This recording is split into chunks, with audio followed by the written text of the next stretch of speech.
Hola, ¿qué tal? ¿Cómo les va? Soy Andrés Oppenheimer. Gracias por estar con nosotros en toda América Latina y Estados Unidos. Hoy vamos a hablar sobre el nuevo estudio de las Naciones Unidas sobre los países más felices del mundo y los países más felices de América Latina. Efectivamente, acaba de salir un nuevo informe de la felicidad mundial de la ONU que resulta de una encuesta Gallup en que le preguntaron a la gente en 158 países cuán felices son. Y los países que aparecen como los más felices del mundo fueron Suiza, Islandia, Dinamarca, Canadá y Finlandia. Los países latinoamericanos más felices, según este estudio, son Costa Rica, que salió en el número 12 de los 158 países, México, que salió en el puesto 14, y Brasil, que salió en el puesto 16. En el programa de hoy vamos a hablar con el presidente de Costa Rica, Luis Guillermo Solís, y le vamos a preguntar por qué en el país más feliz de América Latina, según este nuevo estudio de las Naciones Unidas, hay tanta gente que se queja y dice que las cosas no están tan bien. Y más tarde en el programa vamos a hablar con el doctor John Helliwell, uno de los coautores de este informe de la felicidad mundial. Le vamos a preguntar si los jóvenes a nivel mundial son más felices que los no tan jóvenes, si los hombres son más felices que las mujeres en el mundo y en América Latina, y si es cierto eso de que la gente casada o que vive en pareja es más feliz que la gente que vive sola.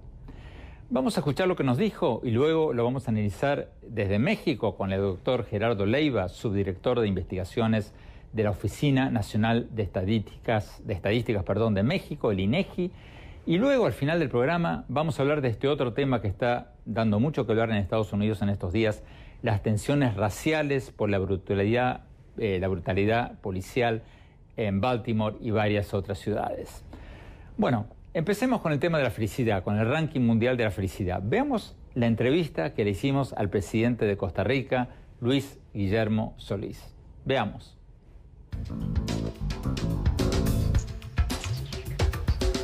Presidente Luis Guillermo Solís, muchas gracias por estar con nosotros. El índice de felicidad de las Naciones Unidas que acaba de salir coloca a su país como el más feliz de América Latina, en el puesto número 12 en el mundo, detrás de Suiza, Islandia, Dinamarca y otros países desarrollados, incluso 3 lugares por encima de Estados Unidos. ¿Cómo explica estas buenas noticias para su país? Creo que tiene que ver fundamentalmente, don Andrés, con temas de bienestar humano, bienestar social, incluso bienestar económico, pese a que nuestro país no es de los más ricos, de los más opulentos del mundo. Esto lo digo porque hay una combinación virtuosa que se ha mantenido a lo largo de las décadas, en donde temas que tienen que ver con seguridad social, estabilidad política en democracia, la ausencia de las Fuerzas Armadas como un factor que pueda perturbar la estabilidad democrática, y en general una condición de vida más apegada a valores tradicionales que tenían que ver con la constitución de una república bastante igualitaria, construida en torno a un sistema de pequeña producción, tuvieron como resultado, al final de un proceso de maduración de un poco menos de un siglo, una sociedad que se expresa satisfecha de esa forma de vida. Ahora, presidente, su país muchas veces ha sido descrito como la Suiza de Centroamérica, pero las veces que he ido a Costa Rica, presidente, me ha llamado mucho la atención una cosa, lo mismo que en Chile. El nivel de desarrollo de Costa Rica es mucho mayor al de sus vecinos y, sin embargo, mucha gente se queja. Una encuesta, sin más, hace pocos meses, una encuesta del Centro de Investigación y Estudios Políticos de la Universidad de Costa Rica, decía que un 60% de la población costarricense dice que la situación es mala o muy mala. ¿Cómo se explica esa disparidad entre el país más feliz de América Latina, por lo menos, y esta encuesta dentro de Costa Rica? Bueno, creo que las sociedades, don Andrés, se han vuelto cada vez más exigentes, tienen derecho de serlo. Creo que se han informado mucho mejor de procesos que antes no estaban a la vista. Los temas de opacidad en la gestión pública, la corrupción generalizada, el aumento en la desigualdad fruto de un sistema económico que ha concentrado la riqueza, son todos factores que hacen que la gente hoy tenga un apercibimiento mayor de la realidad en la que viven. Y que un país sea feliz no quiere decir que sea perfecto. Y Costa Rica muy imperfecto es todavía. Hay en ese sentido mucho trabajo que hacer. Y me parece que la sociedad costarricense, al igual que otras sociedades, está cada vez más insistente, más rigurosa en la forma como califica a sus gobiernos. Y lo pluralizo porque no tiene solamente que ver con las condiciones del gobierno central, sino también de los gobiernos locales. Y en ese sentido, uno ve expresarse ese descontento en temas como los que usted señalaba, en encuestas de la más diversa naturaleza. La contentera no significa la tontera, la contentera no significa la perfección social. Actualmente, presidente, hay un debate sobre el tema racial en Costa Rica, igual que en Estados Unidos. En Costa Rica hay un debate en su país por este libro de texto Cocorí, que muchos dicen era racista contra los afro-costarricenses. ¿Hay un problema creciente, un problema racial creciente en Costa Rica que está saliendo a la superficie ahora o no? No, yo no creo que esté saliendo a la superficie ahora. Usted sabe que yo soy historiador y también soy afrodescendiente. Mi abuela y mi bisabuela son caribeñas venidas de Jamaica a principios del siglo XX a Costa Rica. Para mí es muy difícil justificar que se excluya el análisis literario de obras de cualquier naturaleza que tienen que ser contextualizadas para entenderlas bien. En ese sentido, el debate en torno a Cocorí creo que ha tomado una deriva innecesariamente polémica. Las obras que se escriben en diferentes momentos históricos reflejan los puntos de vista de esos momentos y deben ser una ocasión para la pedagogía social. Ha habido, por supuesto, racismo en Costa Rica, no solo contra los afrodescendientes, también contra los indígenas. Esto es un fenómeno que se da desafortunadamente en muchas sociedades de todo el mundo, pero no ha aumentado últimamente. Creo que refleja el debate actual una vieja línea de argumentación que por lo menos en cuanto a Cocorí tiene más de 15 años de presentarse en el país. Recuérdeme para contextualizarlo, presidente, estamos hablando de un libro de los años 40 o 50 que ha sido sacado de circulación, ¿o no? No, es un libro de los años 40 escrito por uno de nuestros grandes escritores, don Joaquín Gutiérrez. Es de una gran ternura, de una gran hermosura, refleja la vida de un niño afro de la zona caribeña de Costa Rica que entra en contacto con una niña rubia anglosajona y tienen una relación de amistad en el marco del ambiente caribeño. Fue colocado como un libro de lectura obligatoria en algún momento en las escuelas y eso fue lo que generó las quejas de un sector de la comunidad afrocostarricense que consideraba que ese libro, sin una adecuada contextualización y sin un acompañamiento pedagógico, podía repetir estereotipos que, siendo muy entendibles en el momento en que se escribió la obra, podrían, inadecuadamente atendidos en la época actual, considerarse incluso una violación de los derechos humanos.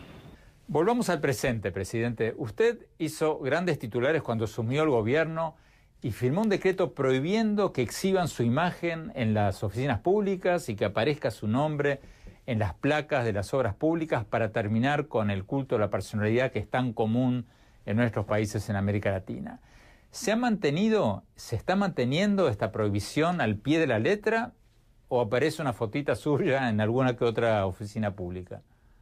No, don Andrés, al pie de la letra y además para mi satisfacción también en eventos privados, aniversarios de empresas, inauguraciones de centros de estudio, de organizaciones no gubernamentales. Se ha hecho un esfuerzo, creo que muy significativo, para impedir que estas fotografías existan, incluso en lugares más, llamémoslos íntimos, como pueden ser salones especiales de recepción de lugares como el aeropuerto, etcétera.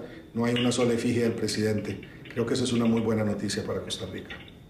¿Y qué pasa con la propaganda oficial, presidente? En muchos países los presidentes gastan un dineral en autopromocionarse, en publicidad gubernamental que beneficia al presidente de turno. ¿Qué pasa? ¿Cómo funciona esto en Costa Rica? No, en Costa Rica no hay ninguna publicidad oficial que lleve ni mi efigie ni mi nombre. La papelería oficial y los cortos de información pública, etcétera, solamente llevan el logotipo oficial del gobierno, que es una pequeña bandera costarricense que dice Costa Rica, Gobierno de la República, y nada más. No hay citas mías ni mensajes míos que se expliciten precisamente con el fin de colocarme como gran líder nacional. Obviamente tengo una página de Facebook en donde sí aparezco hablándole a los costarricenses y a las costarricenses como corresponde en un mensaje del presidente, pero fuera de esos mensajes que se hacen esporádicamente los fines de semana, menos de 3 minutos de mensaje directo del presidente, no tengo ningún programa especial en donde durante un momento prolongado me relacione con la gente. De hecho, una de las críticas que creo merecidas tenemos es que hemos comunicado poco durante este último año, precisamente para no gastar en propaganda y en un ejercicio innecesario de exaltación presidencial. ¿Y eso no le está costando en popularidad a usted? ¿No está pensando revisar, cambiar esa política? No, para nada, don Andrés. La popularidad no tiene que ver con la presencia del efigie presidencial en todos los espacios públicos. La popularidad se gana o se pierde por la capacidad que tenga el gobierno de resolver demanda social, de atender con dignidad, con inteligencia, con esmero, las obligaciones del cargo que nos fue encargado por la gente, y sobre todo haciéndolo con honradez y con transparencia. Me parece que es por ahí donde se afinca la popularidad de un gobierno y no por el culto a la personalidad, como usted lo ha llamado. Costa Rica se vanagloria de ser un país sin ejército. ¿Está cambiando eso ante las necesidades de la lucha contra el terrorismo en el mundo moderno? No, al contrario. Hemos afirmado muchas veces, y ciertamente lo hemos ratificado en esta administración, que basta con una fuerza de policía profesional para atender las necesidades de la población en materia de seguridad pública y de seguridad humana. Tenemos una fuerza de policía suficientemente preparada para atender esas necesidades, esas demandas, aún en momentos como los actuales en la cuenca del Caribe, en donde el crimen organizado pues, ha adquirido proporciones en algunos momentos descomunales. Pero la voluntad del pueblo de Costa Rica de no tener ejército, tal y como en su momento se lo imaginó el expresidente José Figueres Ferrer, y la disposición constitucional que proscribe la existencia de Fuerzas Armadas como una institución permanente del Estado, se mantiene sólidamente arraigada en la cultura y en el ánimo de las y los costarricenses. Presidente Luis Guillermo Solís, algunos países como Bután, Gran Bretaña, Francia, están adoptando políticas de Estado para medir la felicidad y hacer que sus políticas públicas estén dirigidas también a aumentar la felicidad y no solo a hacer crecer la economía, hacer crecer el Producto Bruto. ¿Costa Rica está pensando en hacer algo parecido o no? No como política pública, aunque sí creemos que hay algunos espacios que deben ser potenciados de forma menos tradicional. Me refiero, por ejemplo, al tema de la recreación como un objetivo válido de política pública. No me refiero únicamente a la educación física con que se imparte en las escuelas o los temas nutricionales que se han incorporado ya en los programas del Ministerio de Salud, sino a la recreación como un concepto mucho más integral que permite que personas, individuos o familias o conglomerados comunales, por ejemplo, disfruten de espacios de esparcimiento que les permitan el desarrollo, junto con instrumentos de tipo artístico y cultural, de eso otro que se llaman las ciencias del espíritu o las artes del espíritu, que exaltan más allá de lo estrictamente material, pero que terminan incidiendo en lo material al hacer que la ciudadanía esté más contenta con esas actividades y se sienta más satisfecha, más realizada con su vida personal y comunal.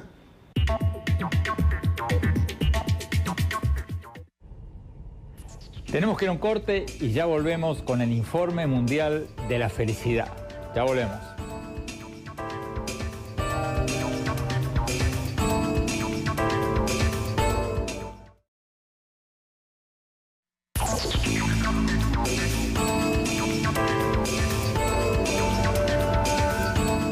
Muy Muchas gracias por seguir con nosotros en este programa sobre los países más felices del mundo y los países más felices de Latinoamérica. Antes de ir a la entrevista con el doctor John Helliwell, el coautor de este informe de la felicidad mundial de las Naciones Unidas, permítanme mostrarles a los países que salieron en los primeros 15 lugares de los 158 países del mundo incluidos en este estudio. O sea, ¿cuáles son los países más felices del mundo? Según este nuevo estudio de las Naciones Unidas, primero, Suiza, segundo, Islandia, tercero, Dinamarca, cuarto, Noruega, quinto, Canadá, sexto, Finlandia, séptimo, Holanda, octavo, Suecia, noveno, Nueva Zelanda, décimo, Australia, onceavo, Israel, doceavo, Costa Rica, treceavo, Austria, en el puesto 14, México, y en el puesto 15, Estados Unidos. ¿Y dónde están el resto de los países latinoamericanos? No salieron tan mal, salieron bastante bien. Fíjense, en la tabla de 158 países, en el puesto 16 está Brasil, en el puesto 23 Venezuela, en el puesto 25 Panamá, en el 27 Chile, en el 30 Argentina, en el 32 Uruguay, en el 33 Colombia, en el 36 España, no está en América Latina, pero para ponerlo en contexto, en el 42 El Salvador, 43 Guatemala, 48 Ecuador, 51 Bolivia, 53 Paraguay, 57 Nicaragua, 58 Perú, 98 República Dominicana y en el puesto 105 de los 158 países, Honduras. Bueno, vamos directamente a la entrevista que le hicimos al doctor John Helliwell, uno de los coautores de este nuevo informe de la felicidad mundial de las Naciones Unidas. Veamos lo que nos dijo cuando le preguntamos si el dinero compra la felicidad, o sea, si los países más ricos son los países más felices del mundo. Veamos lo que nos dijo.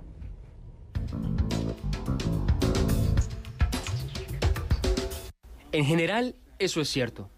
Pero el punto importante de medir el bienestar subjetivo es que te cuenta una historia diferente.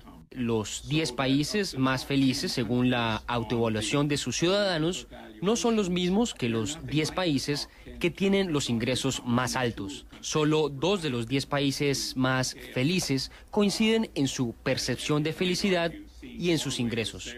Noruega tiene un alto Producto Interno Bruto debido a su gran cantidad de petróleo y su población pequeña. Ellos han aprendido a utilizar el petróleo de una manera que no destruya su sociedad para así ser tan felices como Dinamarca.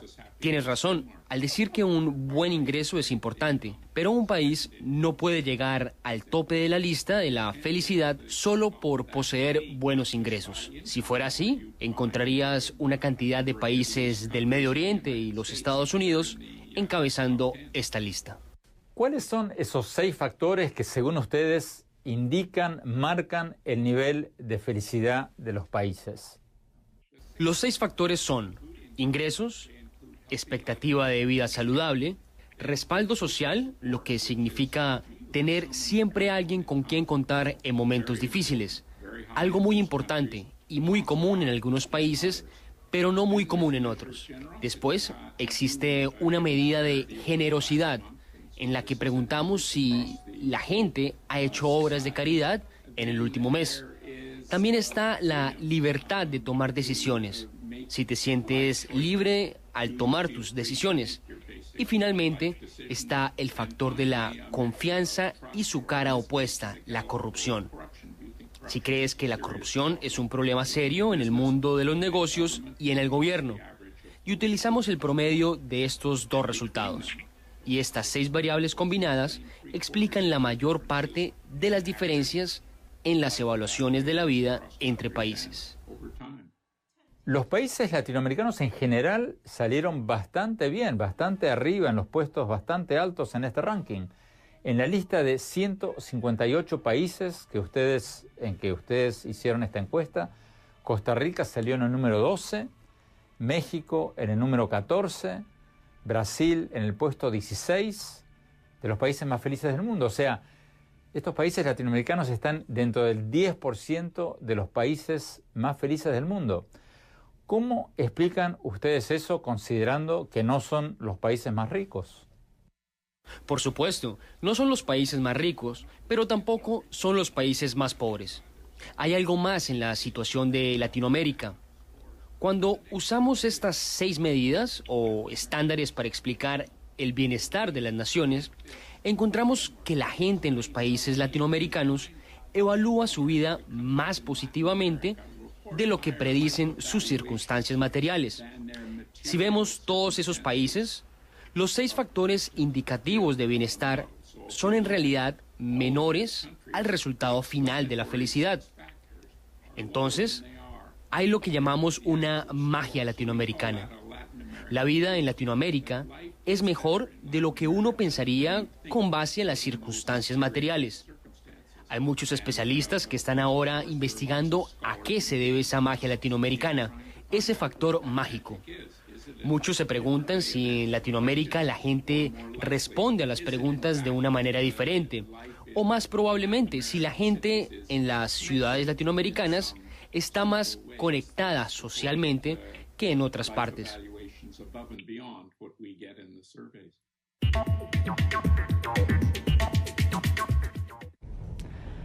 Vamos a México, doctor Gerardo Leiva, del INEGI, de la Oficina Nacional de Estadísticas de México.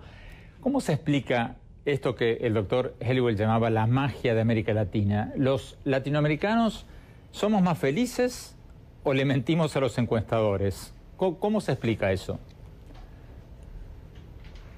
Andrés, buen día, muchas gracias. Pues sí, como lo menciona el profesor Helliwell, en buena parte sigue siendo un misterio. El hecho es que sistemáticamente los latinoamericanos tendemos a responder más alto de lo que se esperaría en relación al PIB per cápita de nuestros países. En el caso de México, en el INEGI hemos hecho ya 8 levantamientos, 8 encuestas diferentes, y en cada una de ellas encontramos respuestas muy consistentes. En una escala del 0 al 10 nos responden en un valor alrededor de 8 respecto de qué tan satisfechos están con la vida. Pensamos que en buena medida esto tiene que ver con las cosas que los mexicanos califican más alto cuando se les pregunta por temas específicos. Y estas cosas que calificamos más alto los mexicanos tienen que ver con la calidad de nuestras relaciones. Cuando preguntamos sobre satisfacción con la vida familiar, es lo que nos responden más alto. También nos responden alto en términos de satisfacción con la vida afectiva y satisfacción en las relaciones con sus amistades. Entonces parece que este ámbito afectivo es lo que le da un empujoncito hacia arriba a las estadísticas en el caso de México, y seguramente por afinidad cultural en el caso de otros países de la región. Las relaciones en particular familiares siguen siendo un ámbito de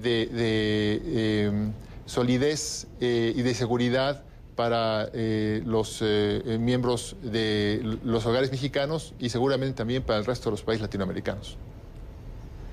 Tenemos que ir a un corte. Cuando volvamos vamos a seguir con la entrevista con el doctor John Helliwell y vamos a ver lo que nos dijo sobre si los jóvenes son más felices que los viejos y si la gente que vive en pareja es más feliz que la gente que vive sola. Ya volvemos.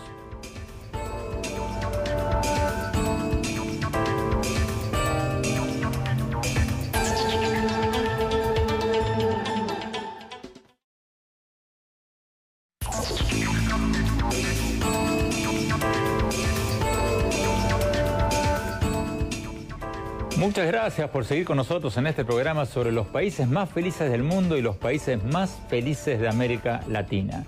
Sigamos con la entrevista con el doctor John Helliwell. Veamos lo que nos dijo cuando le preguntamos sobre la edad y el género. Le preguntamos, por ejemplo, si los jóvenes a nivel mundial y a nivel latinoamericano son más o menos felices que los viejos. Veamos lo que nos dijo.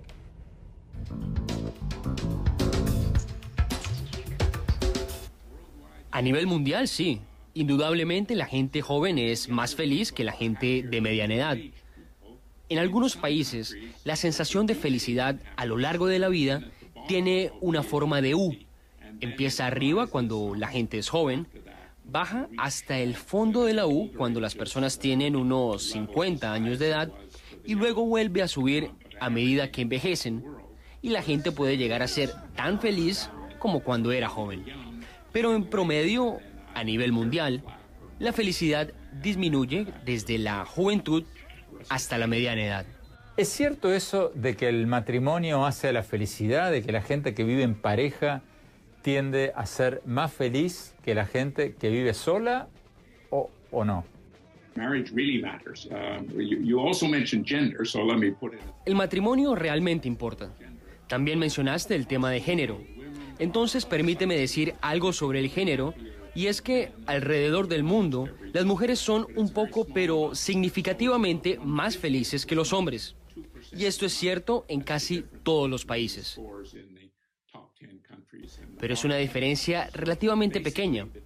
En general, encontramos que en los países felices, tanto los hombres como las mujeres son más felices que en los países que no son muy felices. Pero antes de ir a eso, doctor Helliwell, le preguntaba recién por el matrimonio y la felicidad. ¿Es cierto que la gente que vive en pareja tiende a ser más feliz que la gente que vive sola? ¿Qué dicen estas encuestas sobre eso? El matrimonio tiende a ser tan importante para los hombres como para las mujeres. Ya ha habido una disputa entre los estudios o los estudiosos acerca de si el matrimonio es un factor temporal en la felicidad o un factor permanente. Hemos realizado investigaciones recientes que sugieren que el matrimonio es importante. Esto no es cierto en todos los países, es cierto en algunos países. En países donde se han hecho encuestas detalladas en el transcurso de la vida, hemos descubierto que el matrimonio realmente es importante. En la encuesta mundial de Gallup no pudimos hacer un análisis tan detallado y el impacto del matrimonio resulta ser menor en algunas partes del mundo que en otras. Me llamó la atención que en la encuesta mundial de ustedes, en la encuesta mundial de la felicidad, las mujeres en el mundo tienden a ser más felices que los hombres, pero en América Latina tienden a ser menos felices que los hombres. Ustedes dicen en el informe que el promedio de las mujeres latinoamericanas que se sienten felices es un 3% menor que el de los hombres, y que esa diferencia de la felicidad de las mujeres y los hombres es la más grande que se da en todo el mundo. ¿A qué se debe eso? Bueno, en el capítulo 3 del estudio, especialmente en el que dividimos los datos por edad, género y región, simplemente presentamos los datos esencialmente invitando a personas como usted y como yo a hablar sobre los datos y tratar de analizarlos. Realmente necesitaríamos un muestreo de datos más grande y un periodo de tiempo más largo para descubrir exactamente por qué esto está sucediendo.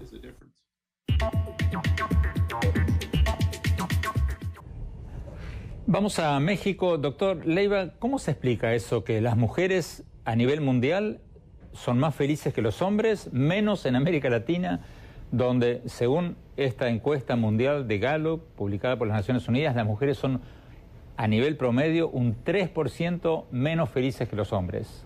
¿Cómo se explica? Bueno, primero debo decir que las estadísticas que nosotros tenemos en México nos muestran, si nos concentramos en las áreas urbanas exclusivamente, que sí, en efecto, los hombres son ligeramente más felices que las mujeres, pero la diferencia es muy pequeña. Y cuando consideramos áreas urbanas y rurales juntas, las diferencias desaparecen, hombres y mujeres son igualmente felices. Mi especulación al respecto es que posiblemente en las áreas urbanas las mujeres estén más conscientes de las diferencias en cuanto a oportunidades con respecto a los hombres, y eso puede generar una situación de conciencia de desventaja y eso afectar ligeramente hacia la baja su satisfacción con la vida. Pero es simplemente una especulación, no tenemos todavía un estudio que nos pueda confirmar esto. Sigamos con la entrevista con el doctor John Helliwell, uno de los coautores de este estudio masivo de las Naciones Unidas, y veamos lo que nos dijo cuando le preguntamos qué pueden hacer los países para aumentar la felicidad de su gente. Porque países como Gran Bretaña, como Francia, como Bután, ya están midiendo la felicidad de su gente para formular políticas de Estado en función de eso. Pero concretamente, ¿qué hacer? Veamos lo que nos dijo.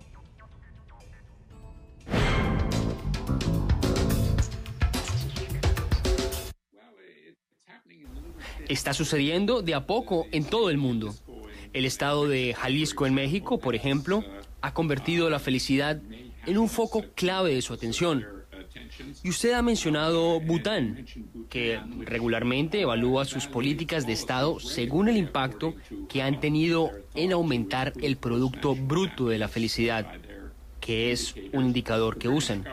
El gobierno británico ha dicho que para convertir el bienestar en una parte importante de lo que hacemos, debemos medir el bienestar y hacerlo en grande. Han iniciado un plan muy amplio de consultas al público para decidir qué tipo de medidas deberíamos usar para medir el bienestar. Y también están comenzando programas a través de organismos no gubernamentales apoyados por el gobierno, investigando qué cosas funcionan a nivel local para aumentar la felicidad. Entonces, están estudiando una serie de iniciativas, como por ejemplo incentivar a que adolescentes se conozcan y trabajen juntos por alguna buena causa. Esencialmente hay mucho interés a nivel de las ciudades como Bristol en el Reino Unido o Santa Mónica en los Estados Unidos y muchas otras. Estas ciudades dicen, bueno, si estas investigaciones sobre el bienestar son ciertas y si también es cierto que la vida en las grandes ciudades no es tan feliz como en los pueblos pequeños donde las conexiones sociales son mucho más cercanas y naturales, entonces deberíamos pensar en formas de crear comunidades que ayuden a aumentar la felicidad humana dentro de las grandes ciudades. Doctor Helliwell, hablemos un poco de la tecnología y la felicidad. La tecnología nos encanta, pero al mismo tiempo nos abruma. Esto de tener que estar al día con la última aplicación del iPhone o lo último en las redes sociales también es una enorme fuente de estrés. ¿Qué dice el estudio de ustedes? ¿La tecnología nos hace más felices o más estresados? Me gusta esa pregunta. Es algo que nos preguntamos todos, ¿no? Bueno, publicamos un estudio con una encuesta que mide cuán grande es el círculo de amigos verdaderos de la gente y cuán grande es su círculo de amigos en la red. Cuanto más grande es tu círculo de amigos verdaderos, más feliz eres con tu vida. Y que la cantidad de amigos online que tienes realmente no tiene ningún efecto en tu nivel de satisfacción de vida. Hay cosas que ganas y cosas que pierdes con la tecnología y se compensan bastante entre ellas. Por ejemplo, puedes mantener y mejorar tus amistades verdaderas manteniendo contacto con ellas a través de la red, lo que puede ser de gran valor para las personas que viven lejos de sus seres queridos.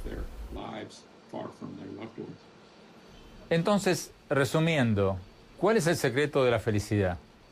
El énfasis en este estudio es que lo principal son las conexiones sociales, los niveles de confianza, los niveles de interacción y compromiso mutuo, el sentimiento de compartir una identidad común para tener vidas mejores. Todos estos factores son importantes para hacer que nuestras vidas no solo sean mejores en un sentido convencional, sino también más felices según estos medidores que usamos.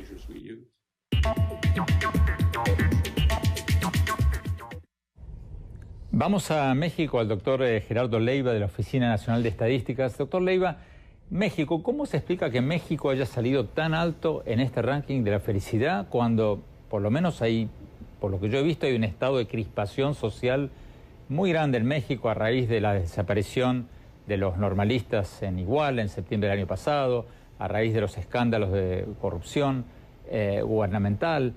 ¿Cómo se explica que México haya salido tan alto? ¿Es que estas encuestas se realizaron antes de que explotaran todas estas cosas o es otra cosa? Bueno, hemos hecho encuestas antes y después y realmente no encontramos una diferencia importante, estadísticamente significativa en lo que la gente nos dice respecto de qué tan satisfecha está con la vida o qué tan feliz es.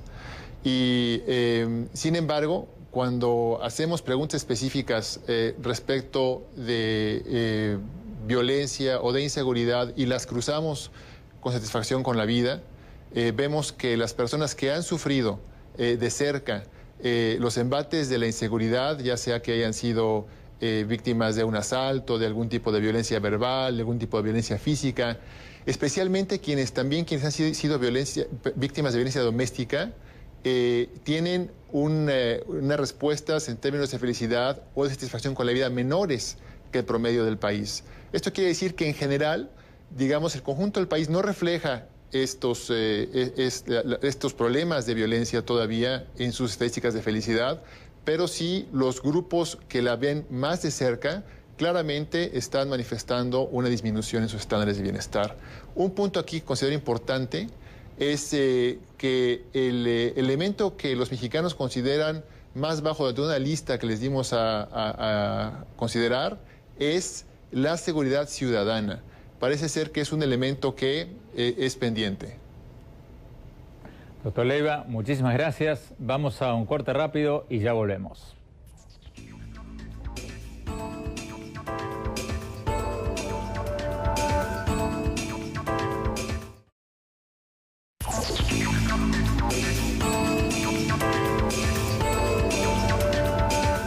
Muchas gracias por seguir con nosotros en este programa sobre los países más felices del mundo y los países más felices de América Latina.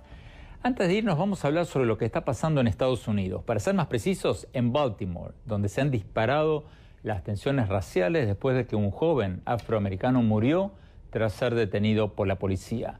Estamos con Carl Mitcham, director del Programa para las Américas del Centro de Estudios Estratégicos Internacionales de Washington y ex asesor en temas internacionales del Comité de Relaciones Exteriores del Senado de Estados Unidos. Carl, según el Reporte Mundial de la Felicidad de las Naciones Unidas, del que estuvimos hablando anteriormente en este programa, Estados Unidos está en el lugar número 15 de 158 países, o sea, está dentro del 10% de los países más felices del mundo. ¿Cómo se explica que haya este tipo de incidentes en uno de los países supuestamente más felices del mundo? Bueno, ¿qué tal? ¿Cómo estás? Mira, creo que es una buena pregunta. Creo que estos índices lo que hacen es que reportan algunos temas, hablan sobre la situación, el PIB de los países, hablan sobre la situación de corrupción de ciertos países, pero no creo que realmente alcanzan a hablar sobre otros temas en esta situación, temas que tienen que ver con desigualdad y en esta situación con los temas de racismo, por ejemplo. Si yo miro a este índice, también veo, por ejemplo, países como Brasil. Creo que Brasil ocupa el lugar número 16. Y creo que Israel, por ejemplo, ocupa el lugar 11. Brasil tiene temas bien similares a Estados Unidos, con desigualdad, con temas que tienen que ver con raza y pobreza, gente que vive en favelas, por ejemplo. Y Israel, por ejemplo, que tiene los temas que tienen que ver con vivir en el Medio Oriente y todos los temas que tienen que ver con inestabilidad con los vecinos. Entonces, es importante señalar que todos los temas que tienen que ver con cómo se viven, las condiciones que se vive, puede ser con los vecinos o puede ser con desigualdad dentro de los países. No creo que este índice realmente mida todas esas cosas. Y creo que es importante Carl, señalar brevemente, eso. el racismo en Estados Unidos, Carl, ¿está en alza o en baja? ¿Qué nos dicen todos estos incidentes de Baltimore? Sí, cuando uno mira a las encuestas Pew y Nate Silver, por ejemplo, te dicen que en el 2009 habían mejores relaciones entre razas. El 60% del país pensaba que la relación entre negros y blancos estaba mejor. Y ahora, en los últimos 5 o 6 años, ha bajado a 45%. Pero también tiene que ver con percepciones que existen de desigualdad, ¿no? Por ejemplo, negros y afroamericanos en Estados Unidos piensan que sus relaciones en cuanto a raza que ellos han sido la víctima de racismo, un 45 a 50% de la población negra piensa esto. En cambio, el 16% de gente blanca piensa que negros y la situación de negros es afectada por el racismo. Yo te diría que obviamente hay distintas percepciones en cuanto a estos temas, pero lo que más claro queda aún es que la conversación sobre raza está en un punto álgido. O sea, se está hablando mucho más ahora de raza de lo que se hablaba antes. Ahora, si ha mejorado o no la situación, creo que está complejo. Tenemos un presidente negro, hemos tenido ministros de Relaciones Exteriores y congresistas que son negros. Entonces, en un lado hay muchos avances, pero al otro lado tenemos todas estas situaciones de violencia que han ocurrido en el país, en Baltimore, en Nueva York, en Ohio, que también han seguido. Carl, me dice el director que se nos acabó el tiempo. Sí. Esto da para muchísimo más. Queremos volver a invitarte pronto para hablar más de esto. Te agradecemos muchísimo tu presencia. Vamos a un corte y ya volvemos.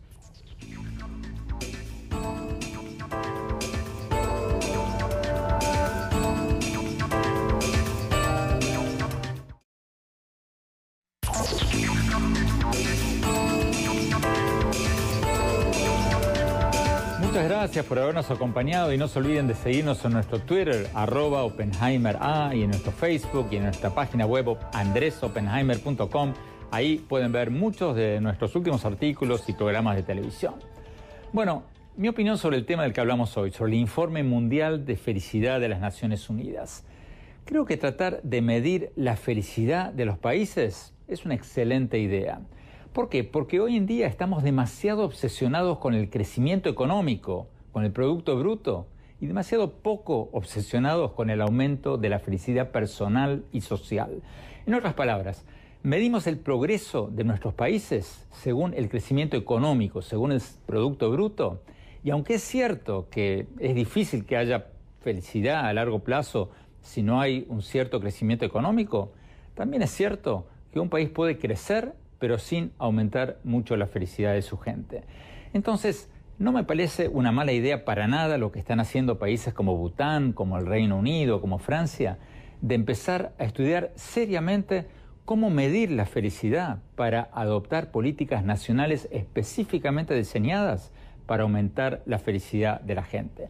Por ejemplo, invirtiendo más en programas de recreación, como nos decía el presidente de Costa Rica, mejorar los espacios físicos para que la gente disfrute de más actividades físicas, artísticas, culturales, todo eso que se llama las ciencias del espíritu.